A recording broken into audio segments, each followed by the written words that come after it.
আরজিকর কাণ্ডে প্রতিবাদ, গোটা রাজ্য জুড়ে প্রতিবাদ হচ্ছে। কখন নাগরিক সমাজ প্রতিবাদে নামছে, চিকিৎসকরা তারা নেমেছেন, আইনজীবীরা তারাও নেমেছেন। আর এবার স্কুল পড়ুয়াদের মিছিলে হাঁটা নিয়ে ইতিমধ্যেই শুরু হয়েছে বিতর্ক। তৃণমূল নেতা কুণাল ঘোষ রয়েছেন আমাদের সঙ্গে টেলিফোন লাইনে। কুণালদা, বিভিন্ন জেলা থেকে ইতিমধ্যে আমরা দেখেছি যেমন নাগরিক সমাজ নেমেছে, তার পাশাপাশি চিকিৎসকরা, আইনজীবীরা সকলেই পথে নেমেছেন। পড়ুয়ারা তারাও মিছিলে সামিল হয়েছে। এই নিয়ে কিসের আপত্তি? বিরোধীরা এমনটাই প্রশ্ন তুলছেন। দেখুন, এই স্কুলে প্রতিবাদ মিছিল নিয়ে একটি বিভ্রান্তিকর প্রচার চলছে। খুব স্পষ্ট করে বলি, কে কোথায় কি প্রতিবাদ করবেন তাতে বাধা দেওয়ার কোনো ইচ্ছা স্কুল শিক্ষা দপ্তরের নেই।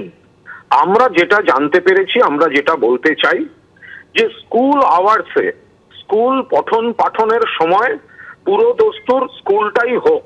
কারণ বিভিন্ন স্কুল থেকে এই অভিযোগটা এসেছে যে স্থানীয় কিছু সিপিএম বা বিজেপি বা কারুর চাপে বা কোনো শিক্ষক শিক্ষিকার উদ্যোগে, রাজনৈতিক উদ্দেশ্য প্রণোদিত উদ্যোগে ক্লাস বন্ধ করে স্কুল আওয়ার্সে মিছিল করানো হচ্ছে এবং এত ছোটদেরও মিছিল তাতে সামিল করানো হচ্ছে যারা গোটা ঘটনাটা, বিষয়টা জানে না বা তুল্যমূল্য কি ছিল, কি হলো, সরকার কি করেছে এগুলো জানে না বা জানার কথাও নয় হয়তো।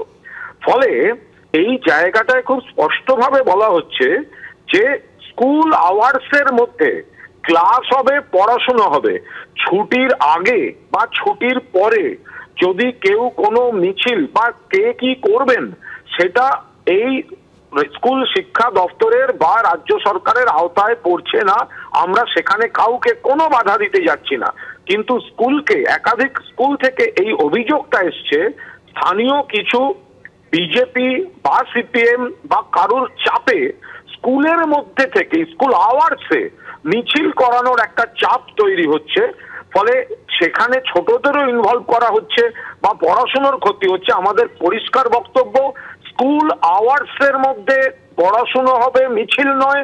ছুটির পর যদি মনে করেন কারুর কোনো আইন মেনে কোনো বক্তব্য রাখার আছে বা কোনো মিছিল করার আছে, সেটা সম্পূর্ণ তাদের বিষয়।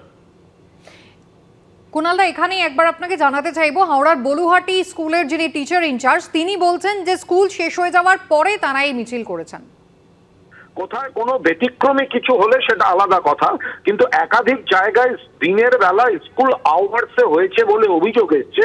ফলে একটা ইন জেনারেল গাইডলাইন গেছে, তার মধ্যে যদি কেউ স্কুল ছুটির পর করে থাকেন তাহলে ভালো, তারা এই গাইডলাইনের মধ্যে পড়ছেন না, তারা সেটা জানিয়ে দেবেন। ধন্যবাদ।